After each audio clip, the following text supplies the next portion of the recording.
11 अगस्त दिन मंगलवार news expert के डिजिटल बुलेटिन में आपका स्वागत है। मैं हूं योगेश। आइए नजर डालते हैं दिन भर की तमाम बड़ी खबरों पर।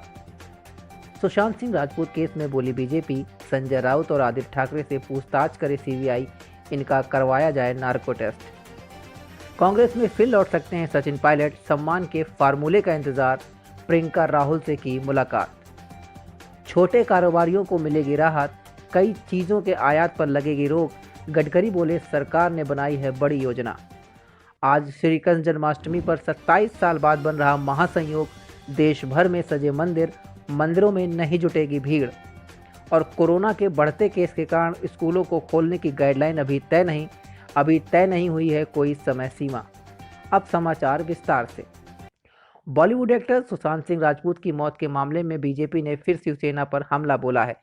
बीजेपी प्रवक्ता निखिल आनंद ने कहा कि शिवसेना सांसद संजय राउत और महाराष्ट्र सरकार के मंत्री आदित्य ठाकरे से सीबीआई को पूछताछ करनी चाहिए। इसके साथ ही बीजेपी ने दोनों नेताओं का नार्को टेस्ट भी कराया जाना चाहिए। उन्होंने कहा कि इस मामले में जुड़े सबूतों के साथ छेड़छाड़ हो रही है और उन्हें नष्ट किया जा रहा है। उन्होंने कहा कि शिवसेना के नेता सीबीआई जांच से डर रहे हैं। देश भर में कोरोना के बढ़ते मामलों को लेकर अभी स्कूल बंद हैं। हालांकि स्कूल खोलने के लिए सरकार की तरफ से अभी कोई समय सीमा तय नहीं की गई। सूत्रों के मुताबिक स्कूलों के खोले जाने का फैसला कोरोना की स्थिति पर ही निर्भर करेगा। देश में कोरोना के बढ़ते मामलों को देखते हुए सरकार अभी कोई निर्णय नहीं ले पाई है। हालांकि स्कूलों में अभी ऑनलाइन क्लास चल रही है। कांग्रेस के बागी नेता सचिन पायलट की फिर से कांग्रेस में वापसी हो सकती है। पिछले दिनों उन्होंने कांग्रेस महासचिव प्रियंका गांधी वाड्रा से मुलाकात की थी। इस मुलाकात के साथ ही सचिन पायलट ने कांग्रेस पार्टी के पूर्व अध्यक्ष राहुल गांधी से भी मिलने का समय मांगा है। कहा जा रहा है कि राहुल गांधी सचिन पायलट का साथ दे रहे पार्टी के विधायकों से भी मिलना चाहते हैं। कांग्रेस के रणनीतिकारों की माने तो सचिन पायलट के लिए सम्मानजनक रोडमैप बनने के बाद राजस्थान में सब कुछ ठीक हो जाएगा। केंद्रीय मंत्री नितिन गडकरी ने कहा कि छोटे दुकानदारों और कारोबारियों की मदद के लिए सरकार एक बड़ी योजना पर काम कर रही है। इसके लिए लैंड बैंक और एक सोशल माइक्रो फाइनेंस इंस्टीट्यूशन के आइडिया पर विचार चल रहा है।